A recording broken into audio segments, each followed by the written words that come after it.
Hello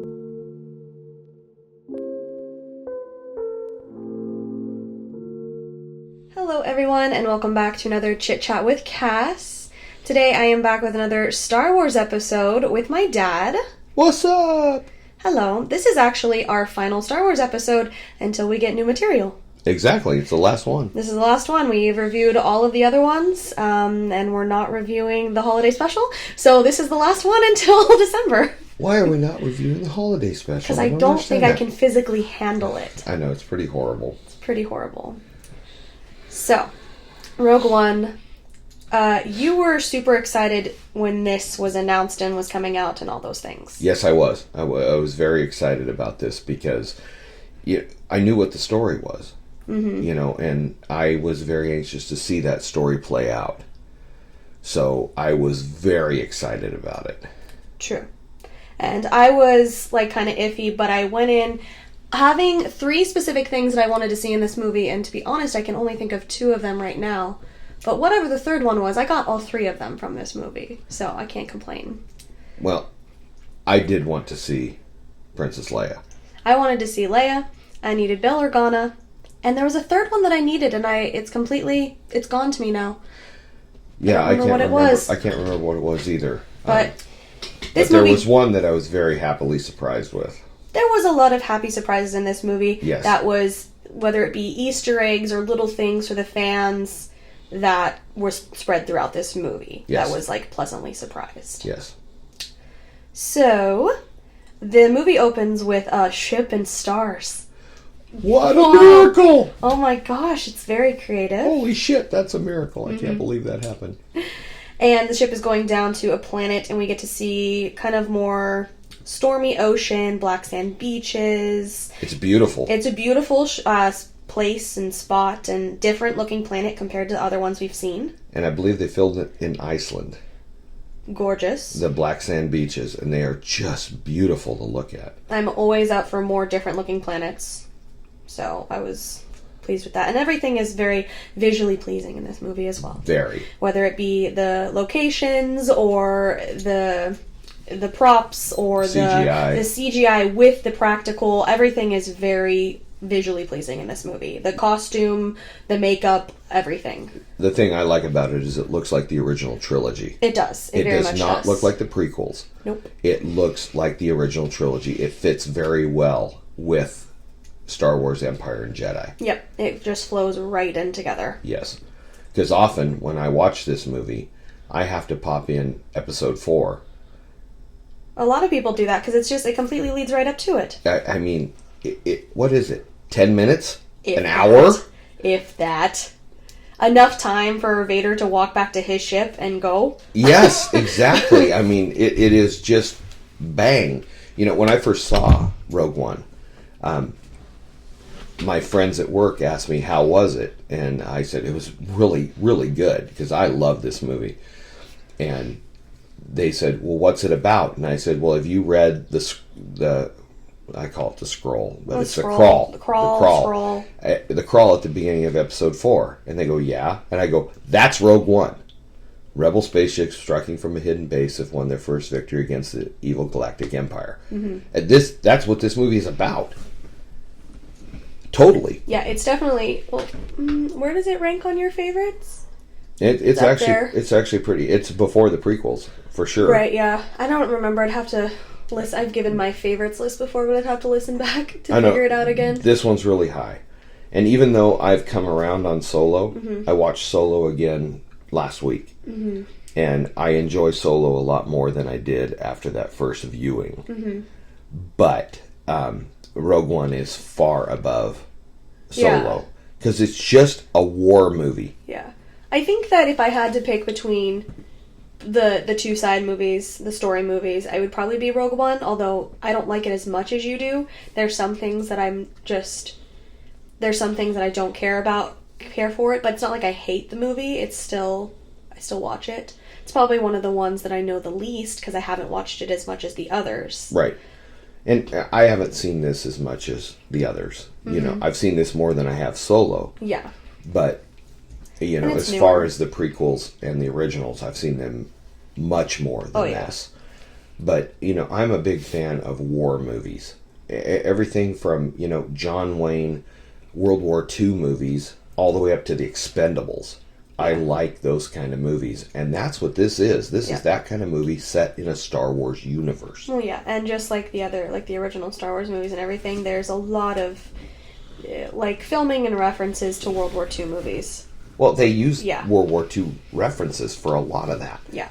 So, we noticed tonight watching it, there were a lot of headshots. Lots of headshots, yeah. I didn't quite remember it, but we had said it's definitely a war movie, not so much a kids movie for Star Wars. Very much not a kids movie. But lots of people. Once you really get into the war part of this movie, people are dying left and right. Yes. It's constant fire. People are getting shot, or their buddies getting shot in front of them, and then they get shot trying to help, and it's lots of stuff like that. Yes, and I actually, as an older guy, I appreciate the realism that they brought into this. The fact that there were, realistic stakes in this movie. I think that if you went into this movie thinking that Rogue One crew was going to make it, you were very misinformed. Yes. Honestly, when I first saw the movie, I expected Jyn Erso and Cassian to live. You usually think that, the main character, everybody else will go. Yes. But the main characters, they'll live. No, they made it. Yeah, everyone went. Everybody died. Everybody dies in this movie, and that's what makes it, I think that's what makes it good. Yeah. Is the fact that this is real. Mm-hmm. This is what happens in a fucking war. Yep. And that's the one reason that I really, really enjoy this movie. Because a lot of people, when the movie came out, why isn't Jyn Erso in Star Wars? Why isn't Cassian in Star Wars? Well, it's because they fucking died. They died. For a purpose. Yep. They gave their lives to get these plans out. Yep. Everybody did. Everybody that was on the beach, everybody that was in the the whole space, crew.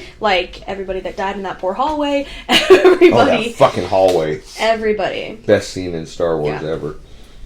Let's see. What else? The casting on this, I think, is really good, too. I don't think there's anybody bad in this movie. No. Everybody is really good. I'm not a huge fan of Jyn's character, but that's not to say that she is bad in it. She's good in the movie. Yeah. She's good in the movie, but she's not a likable character. Yeah, she's not Leia. Yeah, she's not Rey. I didn't connect she's with the character. She's not Padme. Yeah, I didn't connect with the character at all. No, she is, like I said when we were watching it, for Christmas that year, I bought you the Jyn Erso Disney Store action figure. Yep. Thinking that would be your favorite. Yep. And it wasn't. Nope, it was Chit. Chirrut Imwe. Because he's amazing. Bam! Hit that ball out of the park with that character. Yeah. Everybody was really good on this. And it was very racially diversive. Yes, it wasn't just a bunch of white people. No, it wasn't. You had two Asians. Mm-hmm. You had your white brunette, which we were talking about. It had to be a white girl with brown hair. It's exactly, because that's all we can have. But you had a Mexican, Diego Luna. Yeah. And he was great. Yep. And, you had Saw Gerrera, who's African American. Yep, there was and that was a lot big deal when the casting and the trailers first came out, is that it was such a diverse cast, which it should be. I'm totally on board with and seeing more of. With Saw Gerrera, you have Forrest Whitaker. Very big known name. An incredible actor. I loved him in Fast Times at Ridgemont High, where he was the jock. Oh, I haven't seen that movie. Oh my God, he is amazing in that movie. See, it's so funny, his part. I always go to that movie that you mentioned. Vantage Point, and then he's great in Vantage Point. He's an incredible actor. And then you also like that... the one with Kristen Stewart and Jodie Foster. Panic Room. He's really good in Panic Room, too. No, he's a great actor. He's one of those actors that I think his people called Disney and said, Forrest Whitaker would like to be in one of your movies, just like Robert Redford did with Winter Soldier. Yeah, with Marvel. Because that's exactly what happened with Robert Redford. His grandkids love the Marvel movies. If you got connections, just make those connections happen. I would. Yeah, his grandkids love the movie, and they said, Grandpa, we would love to see you in that universe. His people called Marvel, and Robert Redford was in it. Robert Redford's a huge deal from back in the day. Butch Cassidy and Sundance Kid, so much. And plus, he operates the Sundance Film Festival, where he gives gives a chance to young filmmakers. And so I think that's what happened with Forrest Whitaker. His people said, well, hey, because Forrest Whitaker he was in your the movie. most well-known actor in this, wasn't he? Forrest Whitaker? Yeah. Oh, he was by far the most famous actor. Yeah, that's what I mean. In the United States, we should say, because... Oh, no. Donnie Yen and the guy that played Baze Malbus was were huge in the Asian market. He was Donnie Yen. Huge actor. No, Donnie Yen is huge in the Asian market. Yep. And I have never seen any of his kung fu movies. Right. But after seeing him in this, I would be willing to watch his kung fu movies because he's on the level of Jackie Chan, Bruce Lee, all those very famous martial artists that did movies. Yep. So the beginning of the movie is basically little baby Jin Erso running home to her parents as a shuttle is coming down onto the planet. An Imperial shuttle. An Imperial shuttle is coming down, and she's like booking it to get home, basically. She is. And they're trying to escape and grab stuff in their little house before, because they basically know that the people are coming for them. No, and you can tell that Jin has been on high alert. Yeah. For this whole thing. She's been told exactly what to do when this happens. She's been trained over and over again that if this happens, this is what you do. You come home, we grab this, you go here, those type of things. Yes.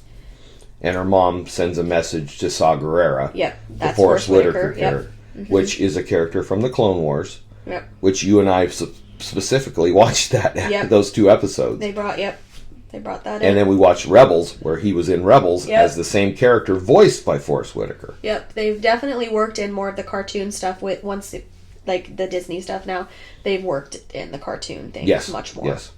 And there's a couple different cartoon references and whatnot. But no, there's more coming up later. Mm-hmm. But yeah, that was definitely part of the plan for them to let Saul know that they were going to be taken in, or Jin was going to be here, whatever the thing was. That was part of the plan. Come save our child. Basically. And you get, Jin hugging her dad goodbye, and then it gets more serious when, you see the black death troopers come on down, and... Which, in the immortal words of Kevin Smith, are totally metal. Oh, they're totally metal, is that? That's what Kevin Smith said. Okay, if Kevin Smith said it. Yeah, and those death troopers are badass. They are. They are not stormtroopers. No, they are not stormtroopers. Mm-hmm. They don't look like stormtroopers. They don't act like stormtroopers. They are totally badass. Yep. They look fucking amazing. Yep. And then you get the introduction to what I used to call him, the Magneto Empire dude. Admiral Magneto. Yeah. But his name is Krennic. Orson Krennic, played by Ben Mendelsohn. He just gives me a Magneto vibe. Since the trailer. I think in my trailer review, I was like, this guy looks like Magneto. we said that when we first saw the trailer. What's with Admiral Magneto? Yep. And we're referring to the X-Men, Magneto on there. Ian McClellan. Yep. Because he kind of looks like him a little bit. But he's incredible in this movie. He's really, really good. He's a good villain. He's an idiot villain. He's an idiot. Well, all the villains are idiots. I was thinking as the movie finished, is one of the biggest don't work for bad guys moments is for him. Because they don't give a shit about him. No. And he's done all this, the whole movie, he's doing all of this stuff. Tarkin don't give a fuck, Vader don't give a fuck, the Emperor don't give a fuck. Nobody. And he's all... Would you mention this to the Emperor for me? They're like, sure. Yeah, sure, whatever. We'll mention it to you. Fuck off. Yep. So his mission is to get Galen Erso, Jyn Erso's dad. They've been in hiding because of his work and everything, and some of the work that he even stole and took with him, they need back to complete the Death Star. Yes, and his specialty was the Kyber. Yep, working with the Kyber. Being able... It wasn't so much the entire Death Star, it was more the weapon on the laser that could destroy. Yeah, because they could build the ship, but it was the power of the weapon to destroy planets. That was his thing. And I listened to the book Rogue One, Audible. Plug for Audible. Sponsor me! Yeah, no shit. And then I listened to the prequel version, which I can't remember what it's called right now, but the prequel goes into a lot of stuff with his communiques to Krennic and back and forth. And after you've seen Rogue One, you understand exactly what Galen was doing, and that's a Disney-approved book. Right, yeah. There's also a Jyn Erso book that I believe is a lot of her time with Saw Gerrera. Really? Like as a kid to teen, I think, but I haven't read it. Saw her abandon her when she was 16. Yeah, so it's like from the moment there to when she's 8 to abandoned. 16. Yeah. Yeah, roughly. So Jin's mom does give her a kyber crystal as they are escaping and says, like, believe in the Force and everything. And Jin kind of runs off, quote, quote, runs off. Her mom should have gone with her, we both said. Yes. Like, you need... I don't like when parents do this in movies. It's like, okay, you're going to try and go save the husband. They were going to take the husband. You should have, like, went and, like, made sure your daughter got where she needed to go. Because things were not going to work out for you, honey. Totally in that situation. You know, Galen knew where he was in that situation. He was going to be taken back. They were not going to kill him. No, they needed him. They needed him. That was why the story of, like, oh, my family died. My daughter and my wife died. And then, like, the wife comes walking out here in a bit, and he's like, God damn it, bitch, we had a plan. Exactly. We had a story. Exactly. What are you doing? And he's also wearing a shirt that looks like an Under Armour shirt. Had to mention that. Because we both noticed it at the same time. Yes, we did. And some little symbol that looks like Under Armour is on his chest. And meanwhile, I'm sitting here watching the show wearing an Under Armour shirt. Yeah, it's very weird. I don't know what the symbol was, but I was like... I thought it, and then you said it. Under and Armour I thought, God damn it, I was thinking the same thing. Yep. So Krennic is basically talking to Galen, and like I said, he says that the family died, but they're going to search the house anyway. You know, we need the work you stole, blah, blah, blah, please come back. There is a good line from Galen or so that I liked that was talking about the Death Star would bring peace or whatever bullshit, and he's like, you're confusing peace with terror. Yeah, definitely. And Jin is hiding and watching the events as it plays out. She's kind of in the high grass. Yeah. Watch. She didn't run away where she was supposed to go. She's watching everything unfold. And that's when Lyra, her mom, comes out with a blaster to shoot the assassin death troopers. Yeah. First of all, if you're going to change the plan, just shoot them. Yeah. Just if you're done to do it, just do it immediately. She still would have died. It's that whole bad guy thing where you talk about your plan before you do it. Like, just fucking pull the trigger and shoot the motherfucker. If you're going to do it, then just do it. But she pulled it out, gave him plenty of time. There was no way that she was making it out of there now. Even if she'd have killed Krennic, the death troopers would have dropped her in a heartbeat. And they did. It wouldn't have made any sort of difference. But he did say he was going to take the whole family, that they would have lived, in like an imperial housing. Yeah, exactly. And all of that, but that's just not what they wanted for Jin or each other or anything like that. Yeah. And yeah, the Death Trooper shooter, and she does get Krennic in the shoulder. Yeah, she does tag him. Mm-hmm. And then he's like, they have a child, find it. Yeah. And that's when Jin runs to her designated hiding spot. Yeah, the little rock manhole cover thing. Pretty much, that like kind of opens up and then folds back down, and you can't tell it's there. It was definitely totally put in camouflaged. place. It was totally planned ahead. Yep. And she's like hiding there with a lantern, and that's when some time has passed, you can tell, and Saul Guerrero shows up. Yeah.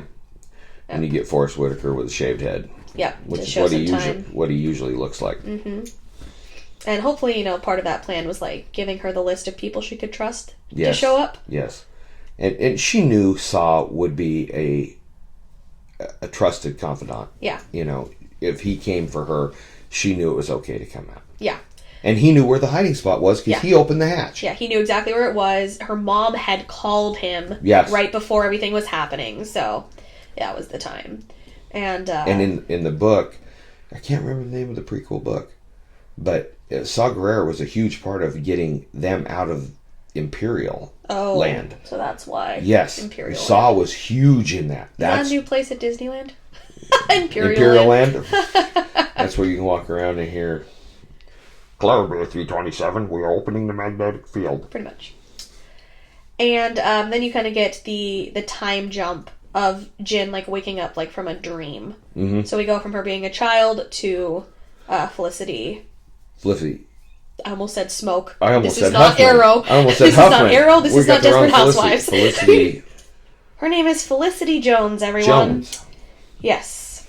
So that's when you get her. I will make note, just because you get the title of like Rogue One, a Star Wars story. I always immediately noticed in theater, all those sorts of things. It's not John Williams music. He does not score the side movies. It's Giacchino. I am think not is his sure last who it name is. that does the score for this. It's there's pieces that are sampled from John Williams because you have like little like the Star Wars theme and different the Force theme and different things like that. But yeah, everything else, for the most part, it has its own theme. It has its own theme and own vibe to it. It doesn't sound like John Williams. No. And which both of us are huge John Williams fans. Mm-hmm. So it's very noticeable. Very noticeable. And this upcoming movie is going to be the last one that he ever scores. Yeah, that's sad. Yep. He's getting up there, though. Jeez. I mean, I enjoyed his Lost in Space theme from the 60s. Yeah, there's a lot of He's really been good doing ones. themes forever. Mm-hmm. And, you know, he hooked up with George Lucas and Steven Spielberg and, you know, John Milius. Yeah. And all these guys. And, you know, these awesome directors. And he scored countless movies that were so unforgettable. Yep. Most definitely. So in that time jump with Jen, you have her in like a cell of some kind, like kind of sleeping next to an alien. And we are on the planet names pop up on the screen. I hate when it happens, but whatever. Every movie does it these days. What did you say? The Ring of Caffeine? Caffeine. I've been trying to do less caffeine in my coffee lately. And I need caffeine to survive every day. Yes, you do. So then this is where we get Cassian's introduction. And he's basically on this planet talking to a contact, and they're kind of hiding from the stormtroopers because there's stormtroopers everywhere in the streets here. And he's trying to, like, see what this contact knows. He's trying to get the info. Basically, the intelligence. Like, the intelligence to touch base, like, where everybody's at and everything. But it doesn't go very well.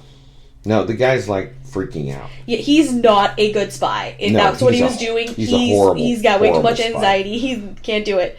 He cannot do it. And when the stormtroopers come by, Cassian immediately kills them. And then that just spins the guy out even further. He's like, I can't climb from out here. They're going to kill us. It doesn't really matter because Cassian kills him. Yeah. To shut him up. It's a shot in the back. Mm-hmm. Totally unexpected. Yeah. And that starts to show the brutality of this movie. It's much more brutal. It's not your standard Star Wars. Yep. Because he offs the guy without even thinking. But the thing I liked is Diego Luna, who is fantastic. Cassian. Mm-hmm.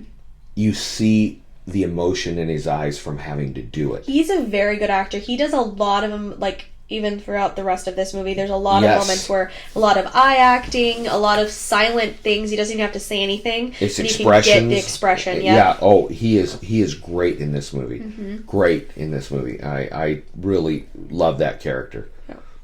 And Cassian just crawls out of the area, and that's his little introduction. There is a lot of jumping around in this movie, planet to planet. There's a lot. There's a lot. And Star Wars already does that. I've noticed that a lot when I've been doing these outlines. It's like jump here, here, here. But this is like a lot of planet jumping. Yes. Lots of different places. So then we jump to Jeddah. And you get to see, a desert planet, yay. The only cool thing about this desert planet is the big Jedi statue. That's laying down in the sand. Yes, yeah. It's very cool looking. Once again, beautiful shots. Beautiful, beautiful shots. Good things like that. I'm just a little over desert planets. And, Jeddah is supposed to be where the Kyber mine was. Yes. Mm-hmm. And so that was, I don't know if that's where the Jedi sprang from. I think that's a planet called Jeddah. Yeah. Yeah. But the Kyber mines were there, and that's why the Imperials are there. Yeah. They're looking for the Kyber. Mm-hmm. And you basically get Bodhi's introduction. He is an Imperial pilot that is being brought to Saul's rebel people to give information, an urgent message that he has. He's pretty much leaving the Empire to give this message. He's defecting to give this message to the rebels. And it's a message from Galen Erso. Yes, for Saul Guerrera. That's the whole point, is his mission and everything. And then once again you jump to Wobani planet. Wobani. Wobani. Why does it, like, when I read it, it looks like it says Obi-Wan if I was dyslexic. Dyslexic? Wobani planets. It's an Imperial labor camp. And Jin is chained up in, like, an armored truck that's being transported. And it stops and people blast in. Kaboom, kaboom. And they start to let her out and everything, and then in turn Jin beats the crap out of everybody. She's a tough chick. I mean, oh yeah, that's the one. Even though you have white brunette girls in these movies. They're all tough as nails.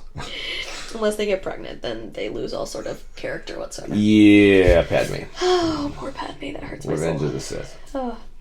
But yeah, she beats everybody up in that little armor car, and when she tries to, like, jump out, K2SO, the main droid in this, grabs her by, like, the chest, stops her, and is like, congratulations, you are being rescued. Please do not resist. Which, I mean, I love R2-D2. He's probably my favorite droid. Yep. Up until this point. I love BB-8. Mm-hmm. But K2SO has so much personality. Very sassy droid. And sassy, Alan sassy Tudyk droid. plays him. Yes. And we mentioned it before where Anthony Daniels asked him, so you're playing a droid, are you doing costume or CGI? And he goes, we're doing CGI. Yeah, and he goes, oh, you shit. Yeah, because that poor soul had to wander around in a gold suit in the fucking desert. Poor soul. Yeah. But no, Alan Tudyk is amazing. Alan Tudyk's performance is really good. The CGI on him looks great. It looks like there's a droid right there. No, there's no question in my mind. There's no Steppenwolf there. No, Steppenwolf. Oh, but once again, it's Disney and Marvel, all that stuff got their CGI down. Yeah, DC needs some work. No, I mean, even L7. In Solo. In Solo, she looks like a real droid there, even though it's partial costume, partial CGI. It's very well done. And Alan Tudyk, I mean, I love that actor from the movie A Knight's Tale. Mm-hmm. He is amazing in that. He's also in Serenity, and that stuff. He's been in a lot of stuff. He's a great actor. I actually went to a Comic-Con and stood in the same room as him. Yep. And I took a picture and sent it to you and said... Before we knew he was going to be in Star Wars. We didn't know he was in Star Wars then, but, I was all about A Knight's Tale while I'm standing in the same room with him. But, no, his character is amazing throughout this entire movie. And then we jump to Yavin 4, which is obviously a planet and base that we've already seen, because this is like the Rebel Alliance base that you get in New Hope. So it's the same. Like, I think they filmed at the same spot because it's like the same temple, it's the same surrounding area. The sets inside all look exactly the same. The recreation is amazing. Really impressive. The poor dude in the tower is still up there. Like Phil, that's his name. Phil? I couldn't think of it. Phil? That's what I call him. I say, Phil, you got to go back up in the tower. You were a bad boy. Yep, poor guy. But yeah, it looks very well done and everything. And Jyn is basically being interviewed by like the Alliance leaders, the Council, Rebel leaders, and things like that, because she is like the Jyn Erso, the daughter of Galen Erso. They need her to get her into Saw Gerrera. Yes. Because there's different forms of the rebels. You have the Alliance, and then you have like the more crazy extremist rebels, like Saw Gerrera. And Saw Gerrera's group is definitely extremist. It's definitely extremist, and he's kind of cray-cray. Like, he's kind of lost it over the years. Yes. It's, like, yeah. So there's definitely different versions of that. And you get, also in this moment, you get the Mon Mothma introduction, which is the same lady from Revenge of the Sith, who's in deleted scenes forming the Alliance. Who looks like she could totally grow into the Mon Mothma that was in Return of the Jedi. Yeah, she looks perfect, and she acts it perfect. I'm really glad they gave her, like, another chance. The voice, everything. You just, if you go from Rogue One to Return of the Jedi and you see Mon Mothma there, you'll swear it's the same person. Exactly. Yep. It's really well She's cast. A good, like, young Mon Mothma. Yes. They're asking Jyn, like, when was the last time she talked to her father last? And that was, like, 15 years ago. And the last contact with Saw Gerrera as well, but it's been a long time for both of those. She hasn't seen her dad since she was a child, since Saw Gerrera since she was 16. Like 8 when they came and took Galen. If it was 15 years, that would make her 23. Mm-hmm. And she hasn't seen Saw Gerrera since she was 16. Yeah. She's not exactly the best contact. No, but she's the only person that Saw would trust. This is true. Yep. So basically, the Alliance is hearing about a weapon that is able to destroy full planets. Like rumors and things going around the galaxy. Like a super weapon that is being created. Which they are late to the party because it's been being created for quite some time now. I mean, when we first see the Death Star, it was Attack of the Clones. The plans for the first plans are Attack of the Clones. Yep, Count Dooku had them. And then you see the forming of the Death Star at the end of Revenge of the Sith. Yes. It's been a minute. And then they were talking about on Geonosis in Rebels. Rebels, yeah. So. In Rebels, they were talking in Geonosis. Yep. They were using the foundries to get the metal, and they were building the Death Star above Geonosis. Right. So basically, they want Jyn to go and talk to Saul Guerrera, and hopefully his connection will help them to locate her father. Yes. That they know is working on the Death Star. Yes. And all that jazz. And then you get Bail Organa's introduction with a fancy music introduction. Wham! Bam. That was one of my things. Jimmy Smith. I needed Bail Organa. Bail Organa is like one of my favorite prequel characters. Needed him back. Bail Organa looking fucking great. Looking amazing when you compare him to Obi-Wan. Those Alderaanian spas, I swear. Alderaanian spas. He looks great. I love Jimmy Smith. He's fucking great. Yep. So glad that he came back for this movie. Oh my god. His part in Revenge of the Sith, when he went to the Jedi Temple. It's one of my favorite parts. Is one of my favorite parts. Yeah. And so having him come back. Not only the character, but the same actor too. I was like, yes, you're providing that continuity. Yes. To the prequels. Mm-hmm. I know a lot of people don't want to think about the prequels, but you're providing continuity to move forward into the original trilogy. So then they're like, outside Yavin prepping to leave, and you get more K2SO. He's basically a reprogrammed Imperial droid that's talking to Jyn at that point. Yeah. Kind of introducing himself and all that jazz. Cassian is then given the order to kill Galen Erso. Yes. But it's like at that point, killing him would be pointless. Yeah. It's already been done. They don't realize the Death Star is as far along as it is. No, they do not. That is why that order was given. Mm-hmm. I mean, the Death Star is ready to rock and roll. Yeah, it's done. It's been done for a while because he's been delaying this for how long? Yes. He took forever to finish it, and then he's probably been like, "Oh no, not ready yet. Nope, not ready yet." And if you listen to that book, which I can't remember the name of, it has all the delays in it. Yeah. There are communiques from Galen Erso to Director Krennic, and it goes through all the ways he was delaying this. Yep. And K2SO is very comical because, he says things like, why does she get a blaster and I don't? The chance that she will use that, it's high. Yeah. Very comical lines that he has. And, Jyn just happened to find that blaster. And they're talking about if they can actually trust her with it. And then they're leaving Yavin. So then you kind of jump to Saul in his hideout. And he's really half machine, half person. He's damn near General Grievous. But you can definitely tell that his body, his survival, is pieces found to create the look. Yeah, it wasn't. It's not like a Vader. It's not a Grievous or anything like that. You know what I mean? Yeah. It's not high end. It looks like, okay, we found this. Maybe this can help me survive a little bit longer with this suit. These pieces, these limbs, if you will. Yeah, it's like pieces and parts that are put together to keep him going after all of the stuff he's been through. Yep. And they're talking to Bodhi, the cargo pilot, the Imperial pirate. Pilot? No, that's Han Solo, Captain of the Millennium Falcon. Han Solo's out living his life. He's out dealing with Crimson Dawn. At this point. This is 2 seconds before New Hope. He is drinking in a bar in Mos Eisley. Well, he's he's landing. Working for the Hutts at this point. Yeah, he's landing in Mos Eisley. That's what he's doing. He's about ready to go into the bar. And I think I had said, Saul Guerrero is very batshit crazy. He's definitely, it's like he's seen too much. Too much. And he orders that they take Bodhi to something. And something. Borgullet. Okay, thank you. And the prequel book is called Catalyst.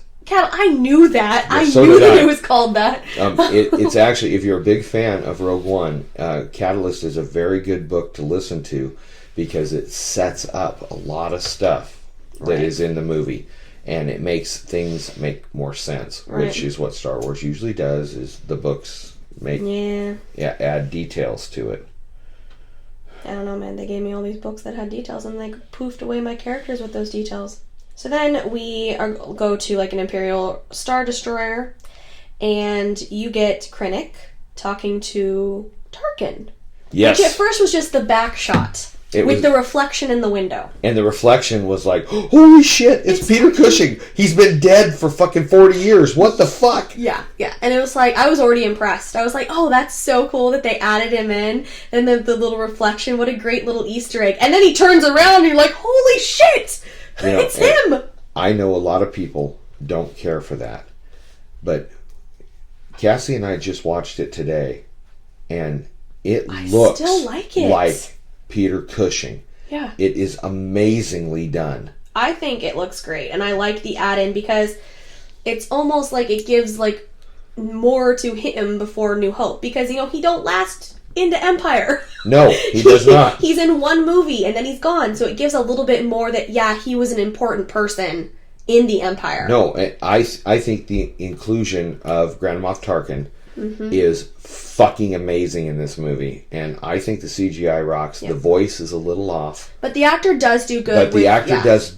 He does really best, good. Yeah. I have nothing against the actor. It's not quite right, but I think the CGI that they did on him, it looks like Peter Cushing standing there. I think it's good, and I know that a lot of people don't, but I'm one of the people. I know a lot of people don't, and I have. They say it's the uncanny valley. And the character at the end is a little more uncanny valley. Yes. But I think Tarkin's much better. They hit Tarkin bingo on the spot. And they are looking out at the Death Star that is right next to the destroyer there. Yeah. It's done. Like, really fake looking destroyer. Oh yeah, that's right. We said that. Because it looks like a model that somebody's holding up with their hand. With a green screen glove. That is honestly the worst of the CGI. Yeah, it looked a little weird when everything else looks great. The little one was next to that. Yeah.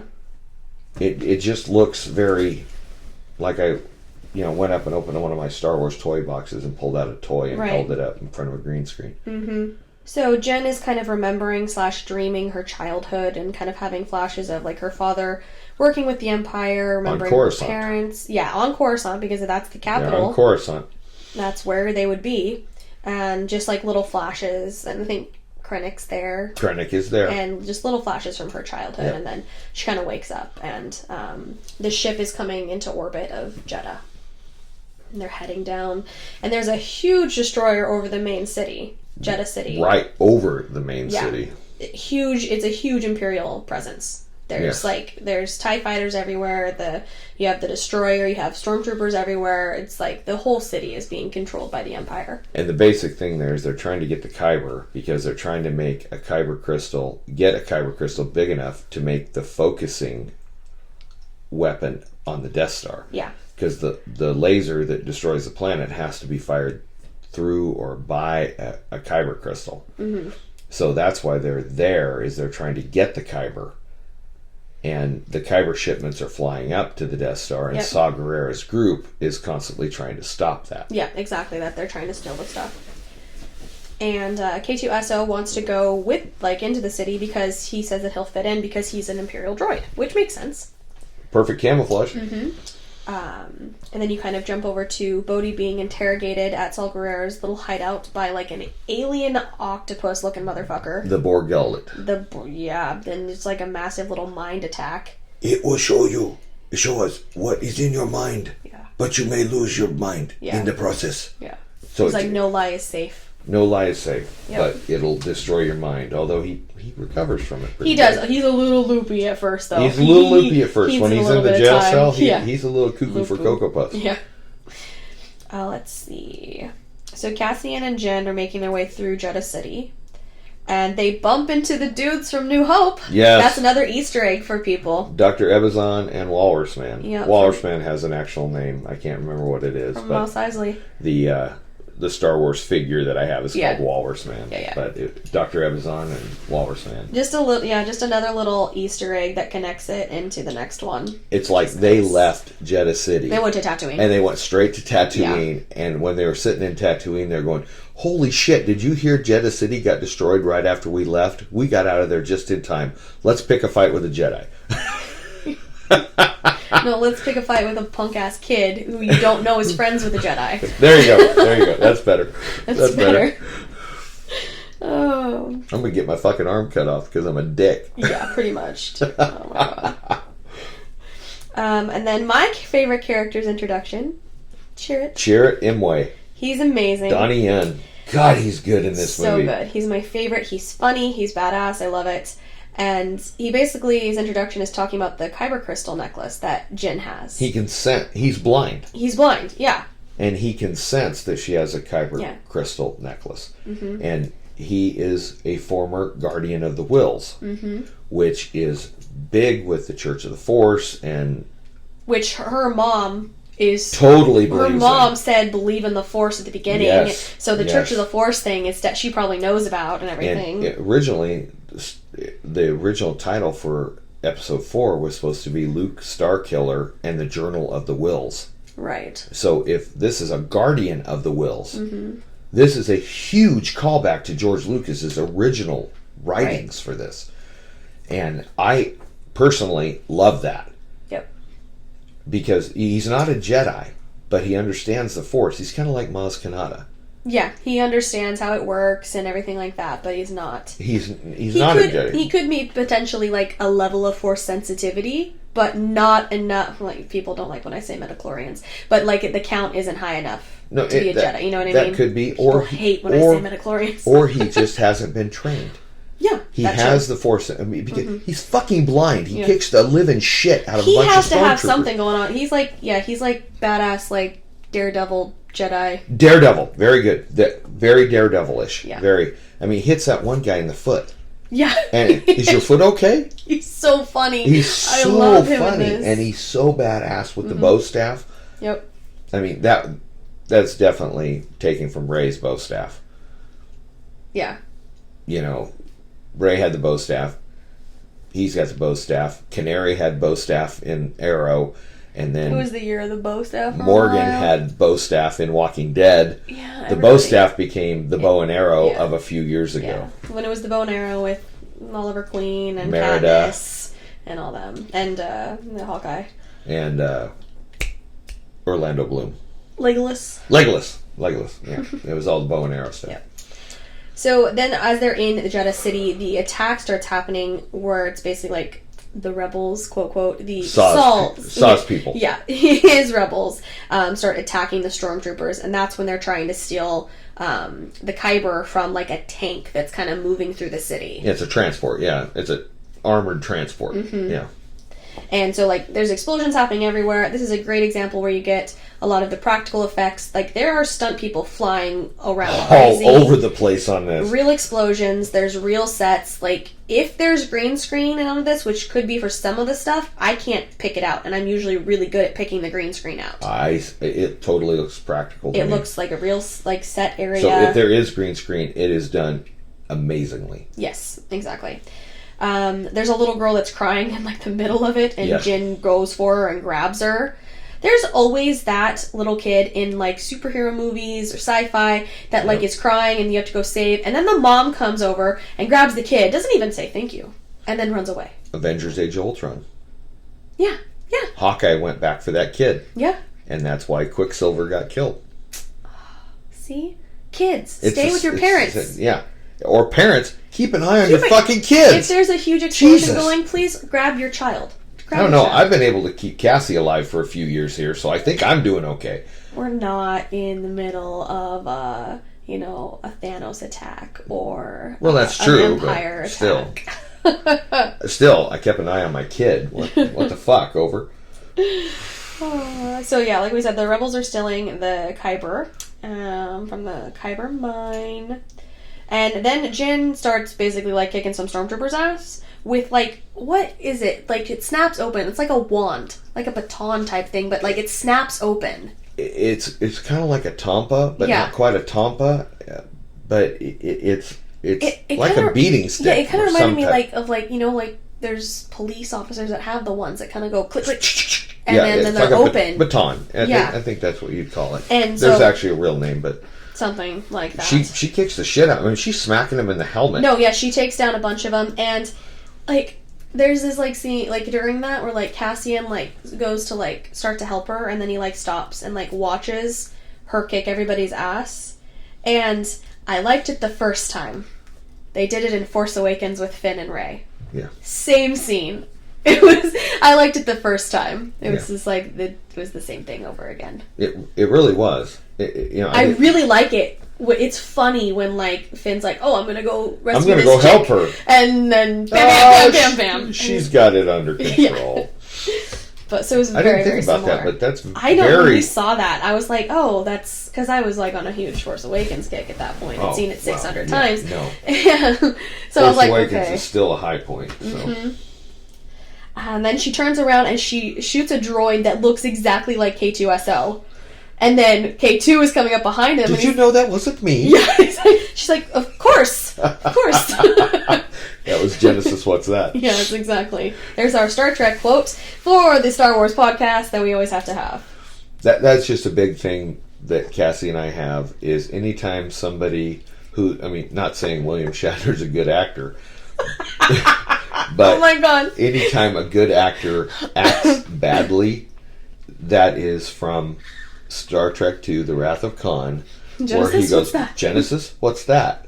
And so that's our moment in any movie when somebody that's a good actor says like lying. something that is lying their ass off, and you can tell by the tone of their voice and that it's bullshit. That's bullshit, exactly. Yep. And then K2SO is like kind of taking them as prisoners to go along with the stormtroopers. Yeah. Where are you taking these prisoners? Prisoners? These are prisoners? He's like, oh yeah, these are prisoners. I can take them. Why don't you point me in the right direction? Could you point me to the prison? I will take them there. Fucking Alan Tudyk just rocks. And then it's like the K2SO. sass with it again, because he's like, we need to run diagnostics on you. I can run my own diagnostics, and thank then he you. backhands Cassian. Yeah, he does at one point when he's trying to make it believable. Ow, I don't want a droid slapping me. There's Oh my no God. shit, a metal hand? Oh, Fuck it's like that. a Terminator slapping you. Yes, Thank you. yes. Oh my gosh. And then you get Chit again, coming back out, walking out, and the Force is with me and I'm with the Force. I don't know why I don't have that on a t-shirt. Because he's like my favorite. That is so, and he kicks the shit. He does. And even the stormtroopers are like, oh, he's blind. Yeah. Wait one second, bitches. Don't underestimate the Asian Force guy. Yeah, seriously. He's a badass. He's like bow-staffing the fuck out of the stormtroopers. Like, he's funny in the middle of it. We had said some of like the lines about the guy's foot. Oh, is your foot okay? Kicks, smacks, all that jazz. Oh, he kicks the shit out of him. And then just as like another swarm of stormtroopers are coming into the little area and are about to like get Chit and all that, you get Baze's like full-on introduction. Where he saves him by shooting everybody down. Now, Baze Malbus has the most badass laser chain gun. Yes, it's very different from things you've seen before. It's got a backpack generator for the laser. I mean, it's like a modern day chain gun, which is usually a minigun, which is multiple barrels that rotate, and that's it's that look they were going for. That's exactly what. If you've ever seen the movie Predator, Jesse the Body Ventura has a backpack gun. And it's different because it's laser bolts, but it still has the chain like sound and it's totally a chain gun. But it's laser. Totally a chain gun. In Predator, it's a minigun, which is multiple barrels, and the barrels rotate. So as the bullets go through, the barrel has a chance to cool off before the next one comes through. And it reminded me so much of the movie Predator. And the first Predator is such an amazing movie. And that's what I see every time I see Baze with his laser chain gun. It's badass. It's very, very different. And that's when Saw Gerrera's rebels grab everyone. And that's when she pulls the card of, you have to take me because if anything happens to me, I'm the daughter of Galen Erso. Yeah. And they're like, oh shit, better take it to the boss.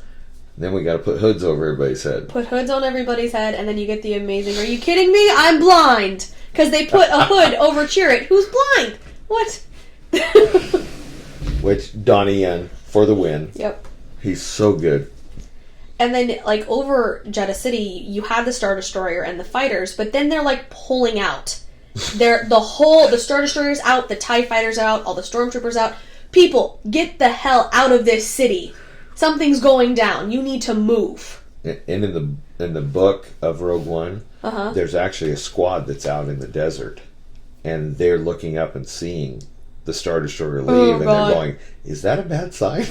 Book it, run, because I mean it. Oh, I don't even know if you have time because it hits pretty hard. You wouldn't. It's like a nuclear explosion when they fire. It's horrible. So then we're at the hideout. You get more practical stuff with like the different alien looks and makeup and effects and stuff. Lots of really good practical stuff. Yep, just different looking aliens and everything. And Chit is once again in his cell. I'm one with the Force is with me. I'm one with the Force is with me. And everyone's just like, Jesus, man, really? Jin is being taken directly to Saw Gerrera. She is upset with him because, like we said, he abandoned her when she was 16. Yeah. But it was more to protect her because it was getting a dangerous situation for her. People wanted to take her hostage because of who her dad was. His people were starting to realize who she really was. Yeah, and it wasn't safe for her anymore. Wasn't safe for her, and he was doing it to protect her. Probably could have let her know. Probably should have let her know. Probably should have let her know, right? It does get very emotional, though, like when he's like, "Did you come here to kill me?" Yeah. And that type of thing. It gets very emotional. And she was just like, I was just the ticket in. I'm done. Yeah, yeah. I'm done. The Alliance wants my father, and they think that he sent you a message, is basically what she says. And this whole part is like where, you know, she's not horrible, she's just a different type of character that I didn't fully, like, connect with. And I don't know if it's because a lot of the characters that, like, I like, obviously, you know, like, Leia is leading the rebellion. Yeah. Padme is helping to create the rebellion. Yeah. Rey is all like, "Oh, let's go help the Resistance." I don't know if it's that or if what it is, but she is just like, "I don't care about the Alliance. Fuck the galaxy. It doesn't matter if you don't look up at the Imperial flags." Yeah. And it's just like, God, you are very selfish to think all of this craziness that's happening and you don't want to do anything to help. I almost think that it's almost... I connect a little bit of, like, the selfish type bit to kind of, like, Katniss Everdeen from the Hunger Games when she's like, "I don't want to be the Mockingjay. I don't want to help. Yeah. You guys can do this without me. I don't want to be the face of this." That's a good comparison. I don't know. It's like, she does a good job, and I understand that it's a different character, and it's fine to have a different character. It just happened in this movie that I like Chit better. Yes. Yeah. Well, I like Cassian better. I like Baze better. No, everybody I think was just I like K2SO better. A little bit better. And that, like, you know, I'm not saying that every white brunette girl needs to want to be with the rebellion. She's allowed to be a different character. And, you know, Felicity Jones is very good in this movie. She is. It's just her character is not what you are used to from the standard female which role I guess model. Is a good thing. And it's like, okay, that's fine that they did it with this one. I'll just have a different favorite character. Right. And I don't know if it comes off... I think they did a good job. It was either her acting or the writing. It doesn't really come off whiny. No. With her. She's just like, "No, I don't want to be a part of this." No, like, it's not whiny. Yeah. It could have been. It could have crossed the line of... That's not true. That's impossible. It's not like... Toshi takes and it gets burgers. You know, it's not like that. It's just she doesn't want to be involved in either side. Mm-hmm. So the Death Star is approaching Jeddah, and it looks upside down, and I hate it. And I understand. You've showed it to me. I understand. I actually had to take a basketball and a baseball, and I had to draw the fucking gun on the Death Star on the baseball, and I say, okay, if you approach from this angle and you're standing right side up on the bottom of the planet, this is how it would look. It's just not what I'm used to. No, so it looks upside down. It looks upside down. You have to think of it like from the different sides of the planet. Space is three-dimensional. Okay, here's a question. How come the Death Star can arrive different things, but if if they're attacking you on Hoth, you can't just leave the Hoth from a different side of the planet? Well, okay. We talk about that all the time. Okay. I am not going to argue that because you should, if you're getting attacked in the U.S., you should evacuate over Europe. You said that. Okay, I have no problem with that. But the thing that really shows this is Attack of the Clones. When they fly into Coruscant, they're flying right side up, and then they spin upside down. Yeah. Because they're coming into the bottom of the planet. Mm-hmm. And once you see the orientation to the bottom of the planet, yeah, you're right side up. Yeah, it has to flip. That is exactly what the whole three-dimensional flight in space has to do with. Jesus Christ, why do I know all this shit? So the target is Jeddah City.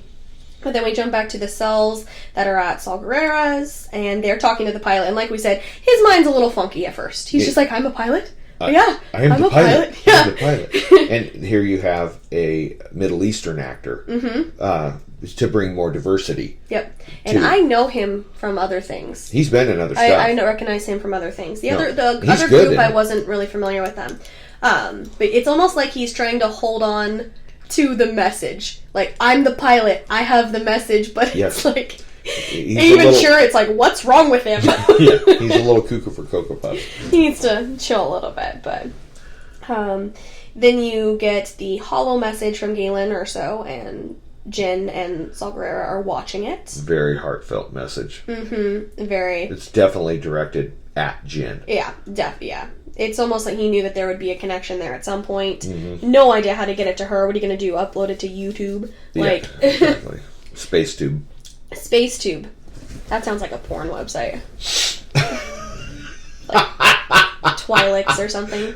All right. Hot blue Twilix. And he, he mentions that, like, trying to lie, pretend to take that extra time in creating the Death Star. We call it the Death Star, But he's placed a weakness in the system. And he basically says, if you hit the main reactor, it'll start a chain reaction, which will bring the system down. Which, I'm just saying, how do we plan this X amount of years? Because that's always been a question from New Hope. No. Why is there a hole right there for them to shoot and explode? Oh, someone put it there? That makes so much more sense. A lot of people say this was a giant retcon. Because why would they build something with such a weakness in it that is so major? Multi-zillion dollars worth of Imperial money to build this gigantic station. Yeah. And why would they have such a weakness in there? And so when they did Rogue One, they actually explained that the weakness was in there. Yep. And if you read the book Catalyst, it explains what he's doing. Mm-hmm. He's trying to set it up so that it can be destroyed with 2 proton torpedoes and a little kid from Tatooine. Mm-hmm. True. At this point, the Death Star has fired and hit the city. And the planet is starting to shake. Because, the shock waves are coming. The shock waves are huge. Yeah. So when we first saw this, I was really concerned about the use of the Death Star. Me too. Because I was like, so we're blowing up planets before Alderaan? That's going to completely ruin the whole thing of, Alderaan is the first planet to be, destroyed. But it's like they're not using as much power. They're just taking out cities and portions of the planet. It's single reactor firing. Yeah. And when they destroyed Alderaan, it was every reactor firing. Which makes sense that they would have tested it before, we're going to blow up your home planet. Let's hope it works. No. It was a test firing. Yeah. It was. So I'm glad that it was just, pieces instead of, the whole shebang, because that would have been, That would have been really dumb and totally negated the rest of the series. And you would have, potentially across the galaxy, you would have been oh, okay. Throughout the rest of the galaxy, Jeddah City was destroyed. Or something like that. Maybe it would pass through, they could claim, they do, that it was a mining accident. Yeah. But if a whole planet goes poof, you're going to hear about that. Right. So. And at this point, they're still trying to hide stuff from the Senate. Yeah, that's what because I think later on they say that the Senate was told that Jeddah City was a mining accident. Yeah. That's what they told the Senate. Whether or not the Senate believed them is a different story. No, that's true. And the Senate doesn't get dissolved until episode 4, which is, 10 minutes after this movie ends. Yes. So Cassian is able to pop open the cell, kind of shove something in there and hotwire it open. Hotwired, yeah. K2SO is going to try and fly in and save them before the aftershocks get, because they are a little bit out of town where the little Saw Gerrera home base is. But the shockwave is on its way. It's coming fast. You gotta go. Cassian is gonna go for Jin, because he knows that she's in there somewhere. And then, Saw Gerrera is gonna stay behind. Which I was actually a little surprised that they offed him halfway through the movie. I think the thing with Saw Gerrera is the character had an arc during the Clone Wars. Yeah. And he was more machine now than man. Mm-hmm. And I think he was not at the point where he wasn't going to run anymore. Yeah, he was over it. He got the message to Jen. He's done. He's done, exactly. It's sad to see Forrest Whitaker go because he's such an incredible actor. Yeah. But yeah, the aftershocks are coming, like taking down huge parts of the planet. K2SO is landing and they kind of like jump on board to get out. And I'm not very optimistic about our odds. And Saul Guerrero does watch it like crumble and then he dies, but the ship takes off and kind of is flying in between the damage, away, trying to get past it all, and basically goes to hyperspace, like off the planet to get through it and away. And then when you jump back to Tarkin, he believes that Galen Erso sent the pilot with the info. He's not stupid. Yeah, no, he's a very smart bad guy. He knows this is, Krennic, that's a different story. I don't know if he's that intelligent. But Tarkin's pretty intelligent. Yeah. On Yavin, you get the information that Jeddah had been destroyed. Kind of like getting that info. Jeddah City. Not all of Jeddah. Not all of Jeddah, just Jeddah City. Yeah. And part of the surrounding areas. Yes. Quite a bit of the surrounding areas. And, of course, being guardian of the wills, Chirrut asking if the city had been destroyed. Yeah, he was very concerned about it. Baze tells him that it's like the whole city's gone. Because there's like a temple there. Yeah, not for more. The wills, and it's gone. Yep. And they are setting a course for Edu. Bodhi and Jin are talking about doing the right thing and like what's in their heart, which is kind of, she kind of has a course correction of like wanting to help now. He's already done it. He's already left the Empire. He's not on board with their stuff, so he's already helping. Yes, he is. That's why her dad sent him in the first place. He knew he could trust him. Yeah. Jin says that they call it the Death Star and that there's a way to defeat it. But she doesn't have the hologram. And Cassian kind of gives her a shitty time. He's like, you don't have the USB stick? Yeah, she's exactly. Like, bitch, it was blowing up. I'm sorry I didn't grab the USB stick. I mean, it would have helped, but, you're running for your life. Yeah, and she's like, I have the information. You have to blow the reactor, and that's how it's going to be. We have to go to Scarif to get the plans for the Death Star. And pretty much this whole movie, Cassian has so much pressure on him. A ton of pressure. Because, all of, this time, he's supposed to be killing, informants. And then, he gets, the others, killing this person, that person, do this right, do this order, don't do this order. Poor dude. He's got a lot going on. No, he's got a lot going on, and the character makes a great turn on Edu. Mm-hmm. He really does. K2SO gives them the odds of their survival. They make their way to Edu. And once they're landing on Edu, it's very stormy and rainy there. And Bodhi and Cassian are going to go outside to scope things out, a.k.a. sniper people. and K2 says his rifle was in the sniper configuration. Yeah. It's like, oh, that's great. That's great. And at the same time on Yavin, they're sending X-Wings for an attack on Edu. Yes. At the same time. It's a full-on assault on Edu. Mm-hmm. Yeah. Chirrut suspects that Cassian is a killer because he's a creature that is about to be a killer. Something like that. He senses something is off. The Force moves strangely around someone who is about to kill. Yeah. Mm-hmm. And that's when K2SO says his weapon was in sniper configuration. Yes. And that's when Jen goes after them and out into the rain, and Chirrut follows, but kind of a different direction. Yeah. It's cliffy areas by the platform that's the base, and each little group is in a different cliff area. Yes. They're not right by each other. And that's when Chirrut, or Baze says, something like, be careful. I don't need luck, I have you. Yes. I just feel like the inner monologue for Baze is just why am I friends with this fucker? Why am I following? Why am I helping protect this guy? and I heard a lot of stuff about that they were gay. Yeah, a lot of people had that thought. And if they are, that's fine. If they're not, I never took it that way. I took it as they were buds. Yeah. And I could see like bits and pieces either way. It doesn't really matter to me. Whatever works. Yeah, I don't care either way. But a lot of people had said that. Yeah. And when I first heard that, I thought, wow, I never took it that way. Mm-hmm. But if they are, they are. If they aren't, they aren't. I don't care. Yeah, so everyone is on different spots on the cliff. Jin is climbing up to the platform. A gigantic ladder. Yeah, no thank you. Yeah, no thank you to me either. Cassian is like seeing Galen through the binoculars, and he actually has to have Bodhi has to identify him. He's like, yeah, he's the guy in the blue, which is like, duh. Everybody else is in like white. Yeah, and like, he's the only one in a dark uniform. Yeah, it makes it a lot easier. Yeah, and at the same time, Krennic is arriving to that same platform.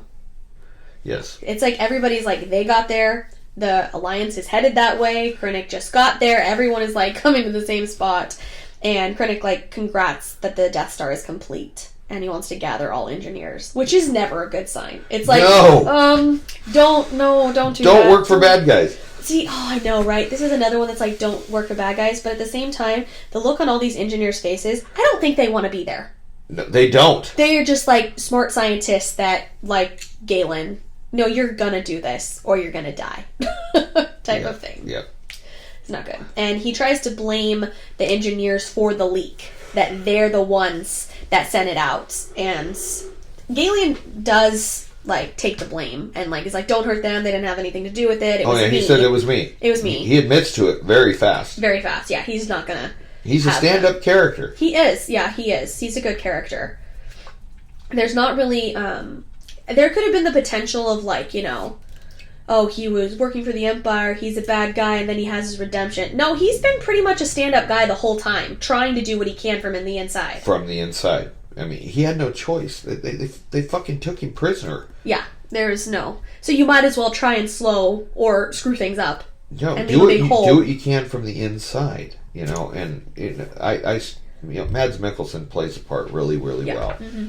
And I've really only seen him in Doctor Strange. I think that's the only thing I've seen him too, and I've seen that movie once. I saw Rogue One first, and then I saw Doctor Strange. But no, he's great. He's a good stand-up character, and I do like that about him. Mm-hmm. And up on the cliff is where Cassian really starts debating the sniper attack. Yeah. If he's going to do it, he's got him like in the sights and everything. Is he actually going to do it or not? He could have gone for a headshot.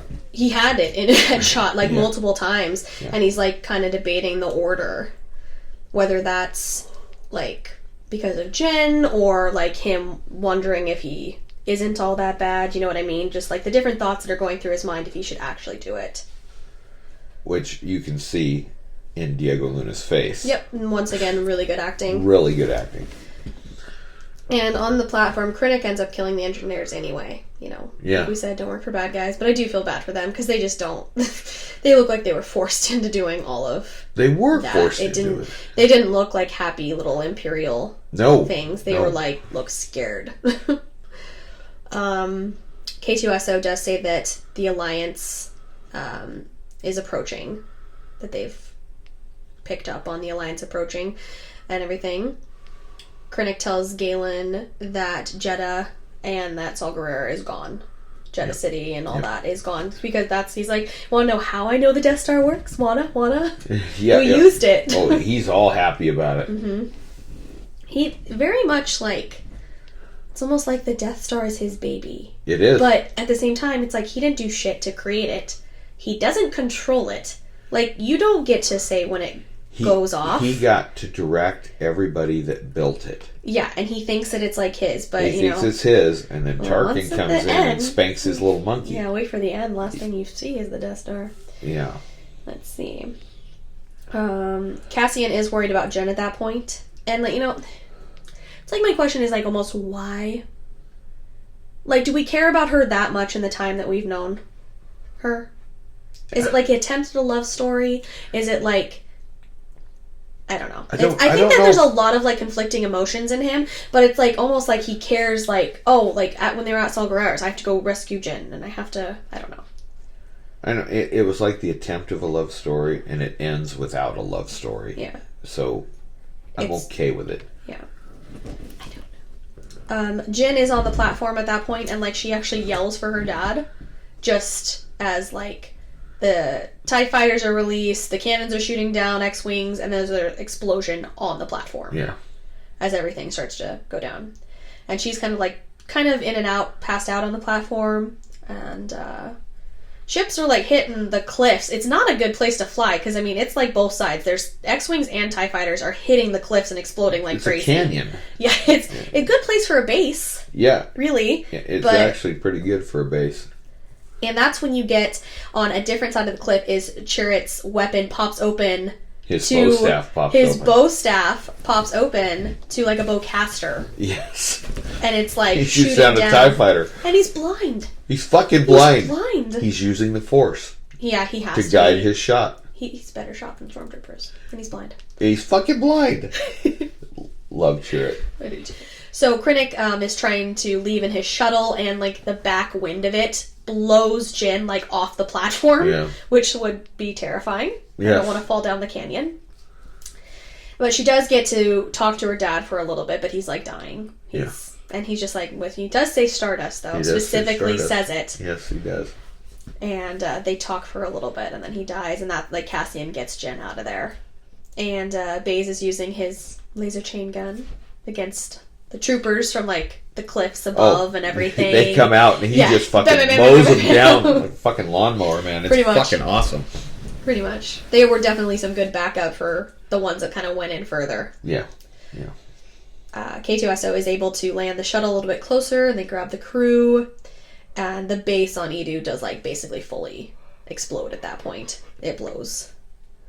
Lots of Imperial damage in this movie. Yes, lots. Not so much... I mean, there's some ships and stuff here and there, but there's a lot of bases, like Imperial bases that are going. Yes. Compared to Rebellion. So on the shuttle, Jin is wanting to know if Cassian lied and if he was there to kill her father. But she already knows the answer. Yes, She's just... Does. And, you know, I'll give it. He does say, you're in shock. I'll give it to her. She did just watch her dad die. Yeah. I'll give it to her and everything. But it's like, honey, that was his orders. And I think he even said that, like, I have my orders. Yeah. And she's just... And he chose to defy those orders. He did. And it's, she doesn't really understand that world either. Him saying that, like, I have my orders... But I do understand her comment, like, that doesn't make you any better than, like, a stormtrooper then. Yeah. That's like a Nazi reference. Yes. With the Nazis that just said they were following orders. Exactly. That's exactly what that is. That's the same thing. I mean, Nazi troopers in World War II were referred to as stormtroopers. Yeah. That's where it came from. All of this is... It's all World War II stuff. It's all World War II. Yep. The fact that every Imperial is a white guy. Mm-hmm. You know, there's no racial diversity. No, and they're super racist to any other beings. Yeah, like the Gungans were put back into slavery. The Wookiees are put into slavery. Like all these different things. They're very... Any of the alien races are beneath them. It's totally white people. Yep. And it has nothing to do with anything else, which is what makes me feel really good about the Rebellion. Is that you have aliens, you have different races. Yeah. Everything, it's very diverse, and that makes it the way it really would be in a situation like that. Mm-hmm. So then we go to something that was probably one of your checkoffs for this movie. We go to a lava planet. Yes. Vader's castle. Yeah. It's immediate. I don't even think it popped up on the screen unless I was looking down at my computer. It did not. It didn't say Mustafar because it's like everyone is like Mustafar. Oh, Vader's castle. And originally, Empire Strikes Back was supposed to start out on a lava planet with Vader's castle. So that's another callback to something that George Lucas was talking about. Yes, that is an original George Lucas thing. Is that Vader had a castle on a lava planet. Why would you want to move to Mustafar? I have no idea. He got some problems, got some brain cells burned off. I need something in between Hoth and Mustafar. You know? Not one or the other, somewhere in between. I'll live on Force Moon of Endor or Naboo. Those are my choices. There you go. But yeah, that was a big deal back in the day, as there was supposed to be Vader's castle. Yeah, and you see the castle, and you see the planet, and if you know anything about Star Wars, you know immediately that that's Mustafar. And see, I think that there's I don't know why the pop-up on the screen of where they are, things bother me so much. But, like, that's the direction or, like, just how the scene is written can be much better. Like, obviously, if you're a fan, you immediately know it's, like, Mustafar. But then there was, like, that earlier moment where Cassian was like, yeah, that's Jeddah, or what's left of it. Right. Like, you can say things like that. I don't know why. It just totally takes me off of the scene when it, like, every 2 seconds, especially when it hops around so much, every 2 seconds is a destination popped up on the screen. And Marvel does that, too, and it bugs me so much. And see, that to me, I go back to The Hunt for Red October, where they would show USS Enterprise, such and such coordinates in the North Atlantic. See, that's different. Some of the military ones don't bother me. I think, didn't Jag do that? Jag did that a lot. That doesn't. I don't know why that doesn't bother me. It just like seems. Jag took a lot from Red October, though. Oh. Because Red October came out before the TV series Jag, and Jag would do a lot of that, and it would be the same font. It would be type.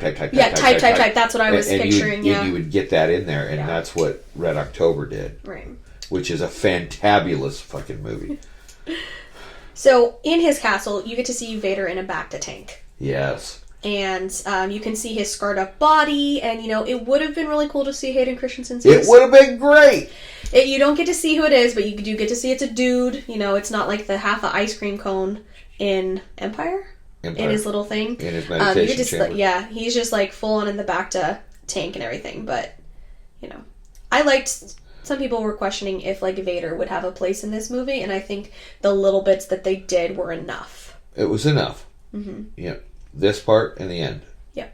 It's all you needed. Yep. And then Krennic is like waiting for Vader, and Vader shows up, and there's a really cool scene like where you see the shadow on the wall first. Yes. Before like Vader walks out and is talking to Krennic and all that jazz. They're talking about the city being destroyed, the Imperial base attacked, and that this is the time when the Senate has been told that Jeddah City was destroyed from a mining accident. Yes. And half of those senators said, yeah, bullshit. Yeah, exactly. I have connections in the rebellion. And you've got James Earl Jones coming back. You do. To reprise his voice work as Darth Vader. And good luck getting anyone for future things that doesn't sound like him. So like I said when we were watching it, like they need to pay him to just record a shit ton of lines. Don't care what they say, just a bunch of different lines. He's getting older. Okay? He's an incredible replace, screen presence. I really don't think that you can replace his voice. I mean, they didn't even try for the new Lion King. He's back as Mufasa. He's Mufasa. They didn't even try to recast him. Why would you? If he's around, hire him. I mean, his voice was so good as Vader and as Mufasa and... The dad from Coming to America. Coming to America! Where he has a Darth Vader line. Oh my god, I just remembered Leave him to me. I will deal with him myself. I just remember they're making a sequel. I wonder if he'll be in it. Oh, God, I hope they're making a sequel to that. I love that movie, Coming to America. It's so funny. Samuel L. Jackson's so young in that movie. It's right next to Wakanda, that is. It's right next to Wakanda. Yes, it is. That's right. Black Panther is all helping Eddie Murphy. Oh, my God. And then, talking to Vader and everything, good luck with that. I like in this little bit, you can hear it's the slightest sound effect. When Krennic stops talking, you can hear the slightest sound effect that means force choke. Yeah. You can't even, Vader's turned away at this point, you can't even see him, but there's like the slightest thing that almost like a vibration. Yeah. That you can hear, and then like Vader's force choking out, drops to his knees. And then that's when Vader turns around, you can see his hand is like force choking him. And like, what is the line? Careful not to choke on your... Don't choke on your aspirations, director. Yeah, which is an iffy line, but whatever. I'm iffy on that line. That's a little, I'll be back. Yeah. I love I'll be back. I love all the cheesy Arnold one-liners, but that's a very cheesy line. Right. Yeah, but the thing I do like about it is they put Vader back in the way he looked at the beginning of Episode 4 with the red eyes. Yeah, they did it so it would definitely like go right into it. Yeah, it fit perfectly because they got rid of the red eyes for Empire. Mm-hmm. But he had that red tint in his, the basically goggles over his eyes, and they brought that back. He looked like the original Star Wars Vader, which was cool. So, back at the Rebel Alliance on Yavin, you have, like, the Rebel leaders again. Like, you got, like, Bail Organa's talking again, Mon Mothma's there, just some of the leaders. And I'm assuming other senators that are there, because it's, like... There's a lot of people, and some of them are, like, specifically look military, and some of them don't. Some of them, and the ones that don't, are worried about starting a war, which sounds like a politician. Exactly. And you got Admiral Raddus there. Yeah, Admiral Raddus, who he's ready. He's ready. The predecessor to Admiral Akbar. Yes. Mm-hmm. Yep. And they aren't really, like, believing the story. You know, they want to avoid the war, and they're not really believing, like, Jen's story about there being a way to destroy the Death Star. Right. And, you know, that's when that little USB stick would have been helpful. Would have been very helpful. But then you get, you know, like, we got to send the best troops to Scarif, get the Death Star plans. Rebellions are built on hope. There's a lot. There should be a hope count in this movie. Yeah. They say hope a lot. The thing I hated was the line from the trailer. You know, where they said... This is a rebellion. Yeah, I rebel. That was a really good... But you got to put the accent on. I know. This is a rebellion. I rebel. Yeah, hers is I rebel, I do. That's what I fucking do. So get the fuck out of here. I fucking rebel. Do you not fucking understand that? Why do you sound like you need to be like chim chimmery, chim chimmery? That's exactly what I'm going for. I'm going to sweep the fucking chimney and fucking Mary Poppins. And that way we'll fit in with The Last Jedi when Princess Leia becomes Mary Poppins. There you go. So, Admiral Raddus, isn't it? Raddus. Yeah, so he's totally on board with, like... He's ready to go kick ass. He's ready. Yeah, he's a good But admiral. they're still, like, being, like, you know, political, and, like, Mon Mothma's like, without full support of the council, we can't... The odds are too great. Yeah. We can't do anything. And Bill does look really disappointed. Yes. Because he's, like, secretly on board, too. But he's more quiet about it. Yeah. Because he's hoarding a Jedi baby. Yes, he is. Let's see. Jin and Cassian are, like, outside, and they're talking about, like, forming a group. And, like, at first they're like, what are the four of us going to do? Because it's Jin, Cassian, Baze, and Chirrut. Yeah. They're like, okay, what are that? But then there's, like, a big group of... And Bodhi. 5.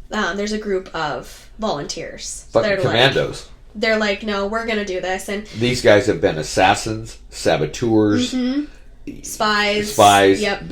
He starts listing all the stuff they've done, and they are on board for a suicide mission for the betterment of the galaxy. They know what they're getting into. They totally know, and that makes them really stand-up guys. Definitely, those are like the heroes that you know. You have like the Death Star heroes. Oh, it was Luke Skywalker and Han Solo, but some of these people are the ones that are forgotten in real life and in these type of sci-fi things. In the book Star Wars, there was a line by Princess Leia that you can relate to Rogue One. Mm-hmm. The line was, they were in the wrong place at the wrong time. Naturally, they became heroes. Exactly, yeah. Mm-hmm.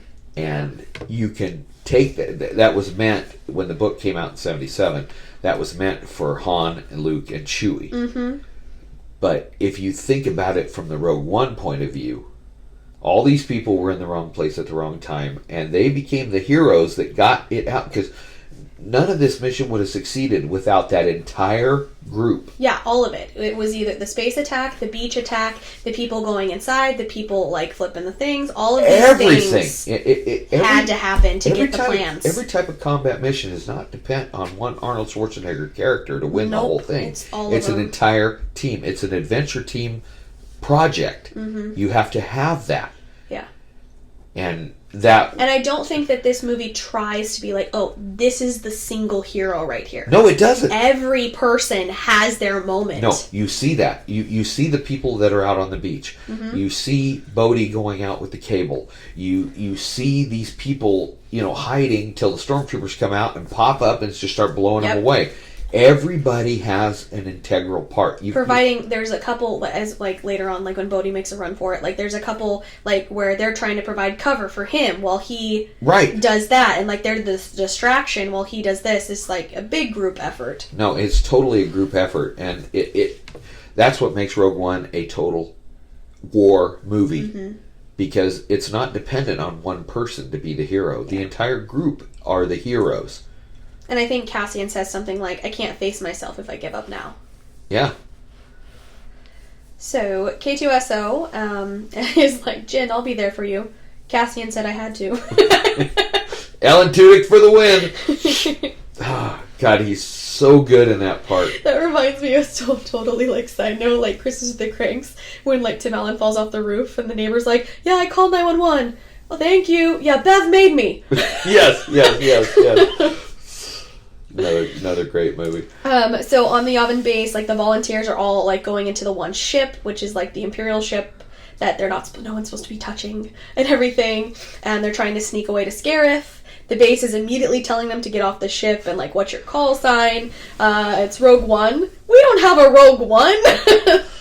Which is the starting for Rogue Squadron. Yeah, yep. And then that's when they're leaving the planet and the poor guy's still up on top of the tower. Phil Coulson? Different Phil. Okay. Right. And then you get probably one of my favorite scenes in this movie is the conversation between Mon Mothma and Bail Organa. Yes. As they're like leaving and like they're talking or whatever. And, except for he's like, I must return to Alderaan and tell my people, no, don't go back. Don't go. Like, go to Alderaan and evacuate the planet. You have time. Evacuate. Don't go home. Oh, that's the only part that kills me. And you know they put that in. Everyone's like, no. Yeah. But it talks about your friend in the desert. Your friend, the Jedi. Yes. And then, like, he's lived in hiding. I will send for him. You'll need someone that you can trust. I would trust her with my life. Yes. And that was, when the first time we saw this, I was like, oh, that's a reference. Okay, I'll take it. That's a reference to her. Yeah, it's definitely not a knowing. Princess Leia moment, definitely. Yeah. And is that where we get the General Syndulla? It's one of the times... I think it's when Rogue One's getting ready to take off. It could be, because there's multiple times you see the base on Yavin. Yeah. And there's the references to the Rebels cartoon, where you see Chomper the droid rolling around the base. You see the ship. Yes. And then ghost. The ghost, you see it parked, and then you also hear over like the loudspeaker. Yeah, it says General Syndulla report to command. Yep. General Syndulla report to command, which is Hera. Mm-hmm. From Rebels. Yep. Which is another disconnection of things. And then later I in really the battle, Rebels. you can. I didn't notice it tonight, but there's some place in the battle where the ghost is there. battle. Yeah, they definitely included all of that too. Yes, which I think is great because I'm a huge fan of the cartoon Rebels. I thought it was so good. More into Rebels than I did Clone Wars. I haven't finished Clone Wars. Me either. But I've watched every episode of Rebels. Yep. Of course, you had my favorite Stormtrooper turned good guy in there, so Rex. Captain Rex, Yeah. you know. So Bodhi is flying the shuttle in and talking about passcodes to get them into Scarif, because it's a different type of planet. It's like a shield gate around the planet. Yeah, the whole planet is shielded. Yeah, you have to go in a specific area. The shield has to be open. You have to have the code. It's actually a pretty interesting design. When we were watching it, I kind of said that that's kind of what Tony Stark wanted for Earth. Yes. To put an armor around the planet. Yes. Essentially. A suit of armor around the planet. Mm-hmm. Yeah. And they are cleared for clearance with the passcode. And Scarif is like a tropical-looking planet, which, once again, I appreciate the different look to a planet. It looks like Hawaii. Yeah, like Hawaii or like the Bahamas. It's like the white beaches, blue water, palm trees. Beautiful. I mean, and it's just different. I appreciate that. And I listened to the Kevin Smith podcast about Rogue One, and he said, this is for all the kids that played Star Wars on the beach in Hawaii. There you go. This is them getting to see their area in Star Wars. Okay. Well, I thought that was really cool. That sounds about right, because when my friends and I used to play Star Wars, we would be on Endor, so that sounds about right. Yeah, that's pretty much here, you know, and every time it snows, you know, we have to take an Imperial Walker to go to the store. So the main tower on this is like kind of like their main goal, where they like keep all the Imperial files and documents, and that's where the plans are going to be. Yeah, every plan, every document. This is their hard drive, basically. Yeah. Jin does have like kind of like an uplifting speech for the volunteer crew and everything. And it's like, God, all these people are going to die. But they think they know they're going to die, and that makes it even worse. No, everybody on this mission knows it's a suicide mission. This is not Han and Luke, you know, living through everything. Yeah. This is a suicide mission. That's what makes this a war movie. Yeah. That's what makes it real. And everyone is kind of like getting their assignments of where to go, you know, like... You go here, you go here, you do this, you do that, we're going to do this, you guys cover us here, you know... it's a great plan. So they officially land on Scarif, and the base is like, be prepared to receive inspection team. Like, it's like 2 stormtroopers. I just expected Harley Quinn to say, I like her. I know, it does look when when they're in that ship, it looks like Suicide Squad. She seems nice. She seems nice. And then at the same time, it's like he's stalking them. Like, Krennic is also arriving on Scarif. Yeah, he's following them everywhere. And, like, it's like we said, it's just a big, like, don't work for bad guys. They don't care about Krennic whatsoever. At all. Everyone in the crew, like, say goodbye because you're going to die soon. Yep. So Cassian, Jyn, and K2SO go inside. And then you get the I've got a bad feeling about this from K2SO. Yep. But Jyn kind of cuts him off. Cuts him off there. You gotta have that line in a Star Wars movie. And they fucked it up in Last Jedi. Yeah, they did. The crew outside is, like, waiting for placement of the grenades and the bombs. Different, like, they're basically sneaking around, placing everything. Placing the explosives. Mm-hmm. Getting ready for the attack, basically. K2SO's getting information from another droid, like his same model. Yeah, he, like, drilled into the back of his head and stole it from him and killed him. Mm-hmm. And, like, they're, like, waiting for, like, the path of how they get to like, the files room, and Cassian gives the order to light it up outside as the distraction. Yes. Because there's 89 stormtroopers in the way of getting... And, like, 30% chance they'll make it, or something is what that's when K2SO says. That's when Cassian says, light it up. Krennic does see the explosions from the tower above. And he's like, are you blind? Like, do something! That was actually pretty good. Ben Mendelsohn is really good as Krennic. He is really good. It's just, like, the poor character is just, like, so oblivious to, how nobody cares about him. Yes. We do get to see how the stormtroopers all run exactly the same. From every movie. They must, like, learn it at stormtrooper school. Chung, chung, chung, chung, chung, chung, chung, same march. Yep. It's the same thing. And this is kind of where you start to get, like, the back and forth of a lot of the war stuff that, like, happens in, like, all the Star Wars movies at the end. You jump from space, planet, other place. You know what I mean? There's usually, like, 3 spots that they jump back and forth from. So, you have, like, the stormtroopers heading out on the ground, and they're met with the rebel fire immediately. So you have that ground area. They're mowing them down as they come out the door. Out the door, yep. That's the way it should be. Tarkin is on the Death Star, and, like, he's kind of, like, realizing this is, like, a way that the plans are on Scarif. Yes. So he's, like, prepped to jump to hyperspace and inform Lord Vader. Yes. So that's getting the Death Star to Scarif. Yes. Which gives us another location. Yavin gets the info, and, like, right at that moment, like, Mon Mothma is leaving for the Senate, and, like, someone runs out, and he's like, wait, we got, like, there's rebels on Scarif, and blah, blah, blah, and, like, can we send reinforcements, and that type of shit. Yeah. And she, like, smiles and obviously gives the go-ahead. Yeah. Which is funny. She's, like, it's weird, it's like, in this, she seems like the main one in charge. And she was the leader of the rebellion. I know, but then it's just, like, funny, like, she disappears for 2 movies and then comes back. Yeah. Oh, yeah. I mean, well, nobody knew she was the one in charge. Well, yeah, because she had to keep up her thing. She had to keep up her politician her thing. senatorial presence. Yeah, and then she did. God, what's canon? She did become Chancellor. No, she was in Aftermath. She was in Aftermath. Okay, so that's still canon. Yeah. Okay, let's see. So the X-Wings are getting ready to leave and go and offer that further support on Scarif. And she asks where Admiral Raddus is. Oh, he's already left. Oh, yeah, he already got on his ship. He's down. He's already halfway there. Yeah, Mon Calamari for the win there. Yep. They don't give a shit. I'm not waiting for orders. I'm going to fight. K2SO is trying to unlock, like, the area where the files and stuff are. And you still have the rebels outside fighting. And you get, like, the walkers coming up on the beach. Which is epic. Really cool. Like, this, like, cool different scenery to see them, like, in the tropical location. Yes. We've seen walkers in snow. Yeah. We've seen walkers around. But seeing them coming up out of the ocean with palm trees and stuff. Except for everybody runs away from them.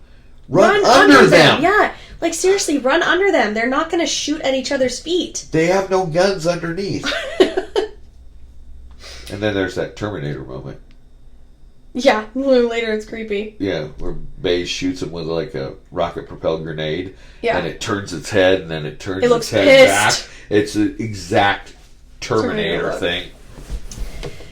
The Rebel Alliance pops out of hyperspace, and which is a really cool scene. It's very cool because it's like not just like it's like the X-wings, the cruisers, everything comes out at the same time, right to Scarif. Yes. And you get some of the X-wing pilots that are in New Hope. Yeah, Gold Leader and Red Leader. You get those little details that connect it to the next one. It's like, okay, well, they survive, they were and then they go on. They were deleted scenes from unused footage from New Hope. Yep. And so you have those actors to provide that continuity into the next movie, which is A New Hope. Yep. It was fucking great. I geeked the shit out in the theater when we watched that. Lots of little Easter eggs and stuff. Yes. Very well done. The planet does close that shield then, like the shield gate, so that like the X-wings and stuff can't. Not all of them. Some of them make it through. Some of them get through. But then some of them kind of crash on the shield because they close it off. Oh, and they just skate off the shield and just... it's pretty horrible. Yeah. And basically it's Rhodey's... Rhodey. What the hell's his name? Bodhi, thank you. I went Marvel. You went Marvel with War Machine. Yeah. And basically, Bodhi's job is to tell the Rebel fleet that they have to blast the shield to get the plans out. So they can transmit the plans through the shield. Yeah. But it's like all sealed up, so they have to get that message out. What else we got? Jyn does give K2 her blaster. Yes. Stormtroopers and the walkers on the beach, just kind of like jumping back, all of this fight stuff looks good. Once again, practical. Very effects, practical. Yeah. And things like that. Good filming location. And that's like when you get the Terminator look that you just mentioned. Yep. Bay's trying to like shoot it and then it like turns its head and then it turns back and looks at him. That's when one of the X-wings flies by and takes it out. Blows the shit out of it with a proton torpedo. Yeah, that's pretty awesome. Mm-hmm. Why the hell didn't they do that on Hoth? I was just going to say, now, does the introduction to the walkers in this ruin Hoth? Because it's like, it's obvious that they're aware that this technology exists. When you first watch Empire, it's like, oh, wow, they're dropping these big new things. Well, but now it's like... In Empire, they actually say Imperial walkers on the North Ridge. They know. So they know it. They exist. Okay. But the thing is they had X-Wings in the hangar. If they'd have gone out with X-Wings, they probably could have blown them away. Probably. But I think it was more the snow speeders and the tow cables and tripping them and... Get everybody else out. Yeah, it was more of a delay because they needed to save the X-Wings to protect the transports. Right. Jesus, I know too much about this shit.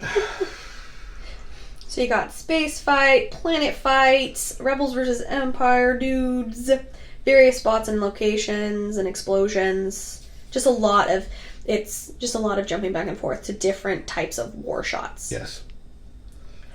Cassian and Jyn are in the file tower and they're using like the handles for the extraction. And at that point, stormtroopers actually come in and K2SO like shuts the door, like the vault door on them. Vault door on them. Locks them in. And like it seals it off. And like at first, like they're kind of like, what the hell? But then it's like, he obviously shut it for a reason. Yes. Yes, he did. He throws the troopers. He gets shot at one point and he shoots back at the troopers too. Chucks one of them across the way. Yes. K2 rocks in this movie. He does. He's a really good character, I think. The space fight is still really trying to attack the shield gate. And, like, TIE fighters head out into space at that point, too. Yeah. Since there's quite a few ships up above the planet. There's a shitload of ships up above. You've got Star Destroyers, you've got the Mon Calamari cruisers, you've got all the fighters. You got a lot. You've got Corvettes, you've got all kinds of shit up in space. It's a real busy space fight. So it becomes the Rebels on the grounds thing that the master switch at the base of the tower has to be flipped if they want the transmission to get out. Yes. If they want the plans out, they have to flip that switch. So that kind of becomes their big thing. At the same time, Jyn is reading out the different names of the files and the different like code names and things like that. She does mention hyperspace tracking. Yes, she which does. Which goes right into Last Jedi. Although it took them 30 plus years to figure that out. Yes, that's definitely in there. Mm-hmm. Let's see. We're trying to like hook the cables together to get the transmission up that like, we have to get the shields down and everything. Yep. trying to figure that out. And then that's when Jen reads the codename Stardust. Which is her dad's nickname for her. And she knows that that's the plans. The file. Outside troops. We said lots of headshots. Definitely not a kid's movie. Oh my god, it's brutal. Lots of headshots. It's brutal. You see the stormtroopers snapping their head back. Yeah. Big time. It's kind of like when we did that zombie video. I said, "Where are you shooting me?" Yep. And I had to snap my head back. That's exactly what we saw in there was heads snapping back as they're shooting them in the fucking between the eyes. So they grab the code Stardust with the little hand thingies. And at this point, K2SO is getting shot up like crazy out in the little lobby area. Like, he's telling them to climb up, that they can still, like, send the transmission. You have to do this, and this, and he's not going to make it. Like, he's being blasted to bits. And then he pretty much dies. Which is horribly sad. It's, even for a droid, it's so sad. That's the saddest droid death I've ever seen. Yeah. Because What's-Her-Face is just part of the Falcon now, so she's fine. L7 was sad, but she became part of the Falcon. Yeah. But, no, K2 was really sad. So Bodhi is having trouble, like, plugging in the things. The cords, the cable, whatever you want to say. Yeah. And he, like, basically has to, like, get up and, like, run in between fire. And that's kind of like when those moments where some of the people are trying to cover for him. Yes. Because it's in the middle of everything. He's right in the middle of the battle. Mm-hmm. At the same time, like, ships are going down, like, crashing onto the beach. There's different things. Like, there's a lot happening at the end of this movie. The end of this movie is my favorite part of the movie. Oh, by far. By far. Because there's some of the stuff at the beginning where it hops around a lot, or it's a little slow when we get to Sol Guerrero's. Things like that I'm not, like, hugely a fan of. But the end is really good. Oh, the end is just epic in this movie. You got Death Troopers arriving and, like, fighting through the water. So it gets even more intense on the grounds, because now you have, like, some massive explosions, people dying left and right, the Death Troopers are there throwing grenades, doing, like, all this shit. And meanwhile, Cassian and Jin are climbing into the vault tower, and they have to, like, jump over and grab this tiny-ass ledge.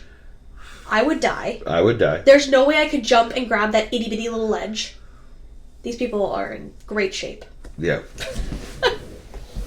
I mean, I'm a bicycle rider. If I could use my legs to do it, we'd be great. If I had to use my hands, I'm screwed. Right. So Jin is able to grab that file out of the, like, thing they climbed up. And at the same time, Krennic shows up. And there's like, shots going back and forth, kind of a couple levels up. Yep. Above them. Shooting down at them. Mm-hmm. And Cassian and Krennic are shooting at each other, and at, like, one point, like, Cassian, like, takes a hard fall on his back on one of the poles. Well, shit, he hits, like, two He hits, like, the poles and then lands on a platform. And then lands on the platform. Yeah. You know. On the outside bit, you have, I don't know, it's a good moment but a sad moment, because it's, like, Chirrut standing up. And he's like, I'm one with the Force is with me, I'm one with the Force is with me. And he's going to go for the Master Switch. And he's walking right through the fire. Walking right through it, because, like, that was the big thing. They kept getting the comms, like, we have to get the switch on. And everybody's, like, doing their own thing, trying to take cover and everything, and he just stands up and starts walking out there. And, like, Baze is yelling at him to get back in and everything, and he makes his way over to the platform, little control panel, and flips the switch. He feels around. Yep. Until he finds it, and then he throws Moves the switch. Up, and then everything blows up. Right around him. And Baze runs after him, and then it's, like, depressing because Baze and Chirrut are there, and he dies in his arms. He dies in Baze's arms, and then Baze is, like, telling him, the Force is with me, one with the Force. One with the Force, the Force. He died a hero. They all died a hero. They all died a hero. But he stood up and started kicking the shit out of everybody with that chain gun. He did. He was like, oh, you just killed my friend. Right, it's until on now. He fucking took the shot that killed him. The space fight is still, like, they are trying to press the attack. You have the ion torpedoes going against the Star Destroyers. Yes. Those are always great attacks. That is one of my favorite parts, where they hit it with the ion torpedoes, which brings us back to The Empire Strikes Back with the ion cannon. Yep. An electromagnetic pulse that shuts down the whole Star Destroyer. Yep. And then Admiral Raddus, bring in a Hammerhead Corvette. Yep. Which is from Rebels. Yep. And they start pushing that fucking Star Destroyer. Mm-hmm. So you're losing people on the ground at this point, but there's a lot more happening up top. Like you said, they're pushing and everything. You have Baze still fighting till the end until he gets the final. A death trooper falls over with a grenade and blows it. He looks over at Chirrut's body too before he dies. Yes, he does. Then he goes. Jin is climbing up, goes through this little open and closed door that chomps closed open. Chomped closed open. Perfect sci-fi. Why is this here? Galaxy Quest. Why is it there? And then she loops up in it. Oh my god, I'd be cut in half. Darth Maul me all the way because it's not going to happen. Me too. Once she's up on top of the tower, she's trying to send the plans out, but she has to enter the alignment of the satellite dish. basically to send it out, and they're very high up on a ledge saying no thank you. And in the trailer there was a TIE fighter that came up. Yes. But they cut that out. I don't know where that went. I'd heard it was a test shot. That's what I heard. It was a test shot. But that's a pretty epic test shot. It was a huge part of the trailer. Everyone was like, oh shit. It's hovering right at the end of the platform. But yeah, wasn't in the movie at all. There was a lot of reshoots, rewrites, and everything with this movie. There's a scene of Cassian and Jin running on the beach with the plans. Yeah, that was in all the trailers too. In all the trailers. And that never happened. That never happened. That wouldn't make sense. Yeah, no. Nope. And on top of there, Krennic pulls a blaster on her and she tells him who she is. Yeah. Her whole life story, her whole family history, that whole thing. Her Oliver Queen moment. Yes. Of sorts. And Cassian does show up and shoots Krennic in the shoulder. Again, he's been shot in the shoulder a lot. So because of them pushing the ships into the gate, the shield gate is down and the shields go down. Which is epic when the Hammerhead Corvette pushes the two Star Destroyers together. It is because they're using the enemy's tech to destroy their shit. Yes. And it's a great part. The Star Destroyer goes right through the shield gate. And so they're able to really transmit. Good. And Admiral Raddus is receiving the transmission on his ship, and they're getting the plans and everything, which is the whole point of this whole mission. So that's kind of it's oh my god, I'm so nervous. Send the plan. And it's at the back of your head, you're they get the plans, bitch. They get the plans. You've seen the movie. Yeah. It's still, the way they do it, there's still suspense, even if you know the way it happens. Mm-hmm. And then they do say that they're detecting a massive form from hyperspace or something like that. Yes. And that's when the Death Star shows up. Dun dun dun. Tarkin, I believe, says Lord Vader will handle the fleet. Death Star is targeting to Scarif. Yes. Once again, they don't care about Krennic. He knows he's down there. Yes. He's specifically told that he's down there. Cassian and Jin do have their little lovey-dovey stare in the elevator. It's right on the verge of, their lovey-doveyness that is not needed, but at least it didn't get too mushy. No, it didn't get too mushy. I think the way they ended the two of them was right. Mm-hmm.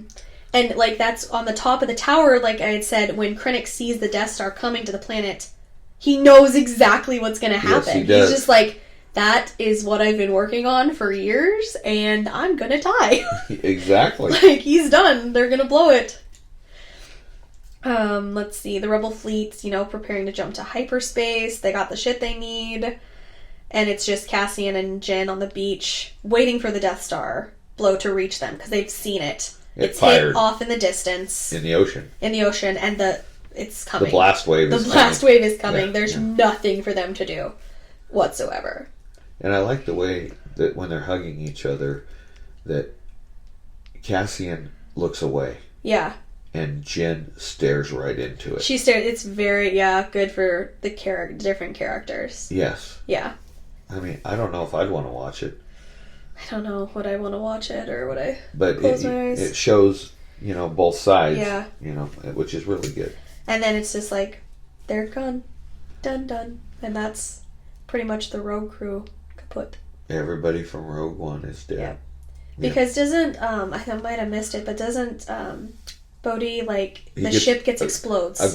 One of the troopers throws a grenade in the ship. And it explodes. And it kills Bodhi. It's in the mix of all the fighting and everything. Yes. Yeah. He's been working on the communication. That's all the stuff he's been doing. Yes. And he succeeded, but then it blows the ship. Yeah, it blows the whole ship and kills him. Yep. Yeah.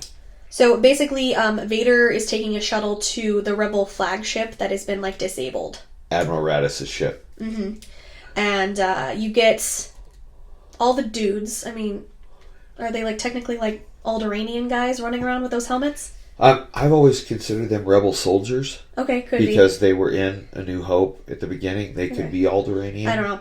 It's the very distinctive helmets. It's the very distinctive look. The same hallway. Clothes. All of it. The same hallway stuff. They are running through the hallway with the plans while Vader is boarding. And, like, some of the doors won't open. Like, this is the intense anxiety bit. Because it's like, oh my god, get through the doors. You're gonna die. Yeah, exactly. Get through. And they have the plans, and then it goes, like, completely dark hallway, except for the breathing. And then because he's extra, the lightsaber lights up, and you see the red. Everyone says that he's, like, super extra dramatic because he turned off the lights on his chest. Yeah, the light brights off. The light brights off? Yeah. And then he goes to town hacking everybody to bits. The most impressive Darth Vader ever. He, like, is force choking here, force pull there, like a person throws the one guy on the ceiling and then stabs walks by him, Mm-hmm. and then reaches back and slashes him in half with his lightsaber. Slashes here, slashes there. The one guy's like, nope, I'm not going to make it. Puts the plans through the little slit in the door. Is like, take it. And then that guy gets stabbed through the door. It goes through him, through the door, and then Vader rips it through the guy and the door. And so they're still running. People, like, there's a couple, like, blaster things here and there. People are running. And, like, as soon as they get into, like, the far enough hallway, they shut the door and break off. Like, run and... They pull the release. They pull the release and break off. And that's when you already know what ship it is. But you see the hallway, okay? You know what ship it is. But you see the ship detach and get the fuck out. The Tantive 4. Yep. Which starts right in New Hope. Yes. And you see Vader watching them escape. Standing there at the end of the launch bay, just looking down. Because it just missed it, but... Dun, dun, dun, dun. This is why he was so tired, why his fight with Obi-Wan was so slow. Oh yeah, he used up all his Duracell batteries on that one. You gotta go watch that fan video, if you haven't. They redid the Obi-Wan Vader fight. So good. It is good. So good. That's canon in my head now. Yes, it is. So good. And then, so breaks away, flies away, and you have, like, the hallway and the guy coming up with the plans. And he's like, Your Highness, transmission was received. And I thought I was gonna be fine with the back of the white dress, and you can kind of see the buns. And the hood. Because that was my big thing. I was like, I just need to see some buns. See the buns? We're good. Okay, I got it. But she turned around, and they did the, like, de-aging Carrie Fisher, too. Not quite as good as Tarkin. Not as good as Tarkin, but... Looks closer to Empire. Yeah. Than it does. Now, her cheeks weren't big enough. Yeah. Didn't have the baby fat. Yeah. But yeah, you get... What have they sent us? Hope. Hope. Thank you for watching this movie. Now go watch New Hope. Exactly. So that was surprising to me that they did the whole Leia thing. Yeah. Because I was, like I said, when, like, this movie was just coming out, I was like, I just see some buns. Just a reference. I will be fine with buns. And they went all out. They're like, nope. And that's where the movie ends. Yep. And that's when my friends at work asked me, what's the time difference between Rogue One and A New Hope? And I said, a hyperspace jump. Seriously. Like, it's immediate. It is seriously right. You could just, as soon as this movie ends, don't even watch the credits. Pop in A New Hope. It starts right there. And go there because you're just continuing. Which makes the conversation between Leia and Vader even funnier. Because she's like, I don't know what you're talking about. Nope, I don't know. I'm a mere member of the Imperial Senate on a diplomatic mission of Alderaan. You are part of the Rebel Alliance and a traitor. Take her away! And in his head, he's literally like, bitch, I just watched your ship leave! Yes. I watched you fly away! Yeah, it is funny. It is funny. So yeah. You do have like we had said, the credits at the end of this movie thank the estate of Peter Cushing for his likeness. And at the time, it was thanking Carrie Fisher as well. Little did we know, a couple weeks later, she passed away. Yes, and then sad. Everyone was having a really hard time going to the theater and seeing that when she died. Yes. But that is truly sad. But I loved the movie. I thought it was so good. Yeah. I mean, but I'm a big movie, war movie fan. It is definitely a war movie. And, all that stuff on Scarif is just epic. Mm-hmm. Epic stuff. I mean, the battle, soldiers going in knowing they're going to die, but still doing their job. Yeah. And getting shit done. It's pretty epic. I really like Rogue One. A lot going on with it. So that completes our Star Wars movies until December. Everything else is done. That's right, until the Rise of Skywalker. Rise of Skywalker. Why is Palpatine in the Rise of Skywalker? Roll it again. Back Ian McDermott. I don't know why Ian McDermott's in it. I don't know either. I don't know, dude. Everyone keeps saying this is going to be a great conclusion to all the Skywalker pieces, that this will be good in it, but I don't know. Yeah, I just enjoyed that Comic-Con thing where they showed the trailer and Ian McDermott walked down on stage and just said, "Roll it again." Yep. And it totally Emperor's voice. It was so... The whole fucking crowd just went ape shit. Yep, pretty much, because everyone was already freaking out like, whoa, that was the Emperor. Yes. And all of the fan reactions to the trailer that I have seen were so good, including yours. Oh, thank you. I'm really glad that I filmed mine, because my look when the Emperor... I know, you look at the camera, you're like, what the fuck? And I actually found out it came out when I was at work, so I took a break and I went outside and I brought it up on my phone and I'm watching it and I'm going, was that the fucking Emperor? What the fuck? What? And I'm thinking, God, I watched it on my phone. That's fucking horrible, watching on a little tiny screen. Now we've seen the trailer so many times, it's like memorized. Yeah, we watched so many reaction videos. But yeah, Rey's flip over that TIE fighter is fucking cool. Yep. We'll see the next time we get a trailer or more information about it. But yeah, this will be the last Star Wars one until December, folks. That's right. That's right. Any closing thoughts on Rogue One? I love it. I like it better than Solo, even though I like Solo a lot better now than I did when we first watched it. But I really like Rogue One. I think it's really great. I think I like the second half of it best. Well, I like the build-up. The build-up's okay, it's just a lot of jumping around for me. Like, this planet, this planet, this planet. And then it's a little slow with Saw Gerrera and everything. But there are parts in this that are like, I love. I love the parts with Bail and Mon and everything. I like the little references here and there. I'm still a fan of including Tarkin in it. I am a huge fan of including Tarkin in it. It would make sense that Tarkin would be there. Yep. It makes perfect sense. And I think he looks amazing. I think they did a great job. We'll see in like 10 years' time. Maybe we'll be like, oh my god, he looks like Steppenwolf, but I'm just not foreseeing that happening. I don't foresee that happening. I mean, Carrie Fisher at the end looks a little uncanny valley. A little bit. But I think Tarkin looks great. His voice is off. Yeah.